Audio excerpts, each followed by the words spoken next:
Hey guys, today I wanted to show you how we grow our Proven Winners annuals at our nursery, from little plugs all the way to being able to hand them to you guys, our customers. I was able to get some footage when we were super busy with us as well as our team being able to pot these plants up. So I hope you enjoy this little video montage I put together. And then at the end, I'll share some more grower tips and information, as well as I'll show you some updates in the future, because right now we are some weeks past, so you can see from when we planted these plants to now how much growth they've taken on.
Hope you guys enjoyed getting to see a little bit of the behind the scenes. As you can see here, we have our greenhouse number 2 up. When we were filming that video, we did not have this ready yet, so you saw us filling up greenhouse number 1 and partly number 2.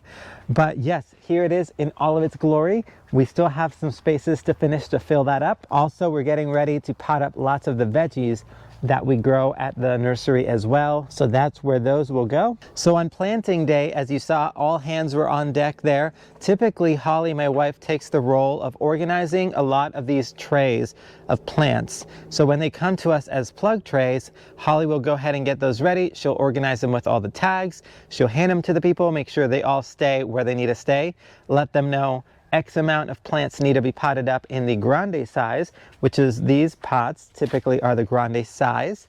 10 come per tray, or we can fit 10 per tray. And then also she'll let them know, hey, we need to plant X amount of gallon pots, because we also grow these in gallons for our local customers. The role that I kind of take on is people delegation. I love being able to help people as they need it, and I also love to help people and train them.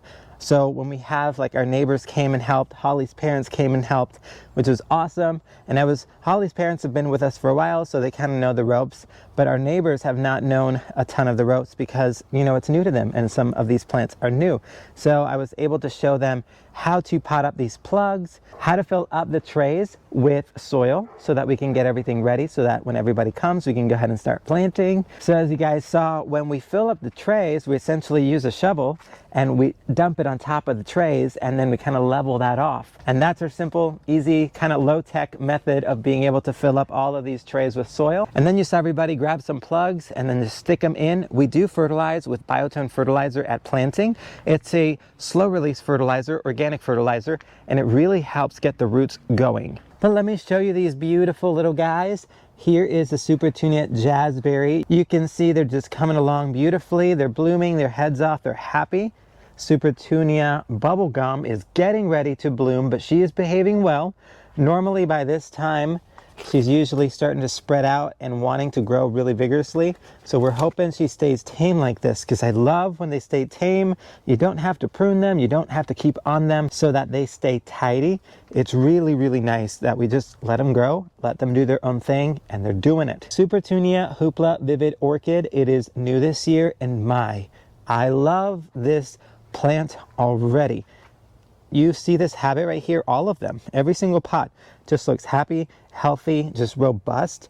Absolutely no issues. This plant is amazing. And look at this happy section right here. Supertunia Saffron Finch. They're just so happy. Down there you could see all the color. These that I just showed you are a little more ahead of that tour video that I made, because I made that video maybe last week or something like that. And now they've just exploded even more. We will post another video update later on, but I did want to give you guys a few growing tips. If you're growing these in your gardens, or if you're growing them just even as a grower or a nursery, and if you're starting and you're wondering how to grow these things, I did want to share a few tips. So the main things I wanted to share with you guys is if you're growing supertunias in your gardens, or as a greenhouse or a nursery, the main things is these supertunias, calibrachoas, superbells, and other plants like that love food, but they love and need iron in their fertilizer. So Proven Winners makes their water-soluble fertilizer. We also like to use Bloom fertilizer by Espoma, and we add Fertilome iron, which is a chelated iron, to that. That is what we have been feeding these plants with in the meantime.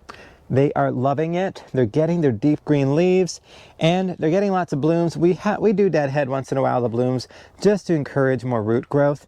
At this point, I'm just kind of letting them bloom because one, it's really happy and pretty in the greenhouse, and two, the roots are plenty ready to go and established so they can support those blooms.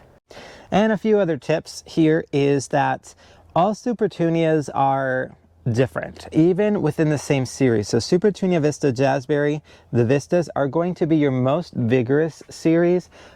Bubblegum is probably going to be your highest on the vigor scale in terms of the biggest one. I mean, it can get up to even 4 feet wide in the landscape in a season if you let it. Jazzberry as well, but they all have their different habits, and I can see that as a grower, even just at their early stages. So this one, Jazzberry, tends to keep its form and tends to not want to get as leggy as much, really. Of course, it can get leggy, but they really have a compact, tidy habit, vigorous growth. Bubblegum, on the other hand, does want to spread. She's a spreader, so you can see even right here, she starts to kind of kick off her little legs. She's starting to spread out. You can see that over there. Whereas Jazzberry does not have that growth. It has a little bit more of an upright sideways growth. This one, once it gets going, it's going to start shooting out sideways, and it's just going to want to get big. Hoopla, I can already tell it's tall and it's dense and it's mounded. It has a really nice habit to it. This one, of course, is not in the Vista series, but it does have a vigorous growth habit to it. Saffron Finch, I can see it has a taller habit. Of course, it's going to get wider once we plant it either in a pot or the landscape. And the mini Vistas right here, look how tidy and neat this plant is. Mounded habit, it does make its own kind of little ball. And you can even see that just as a potted plant right here. So it just goes to show, even though a plant is in the same series per se, it does not really necessarily mean that they grow exactly the same. Every plant's different.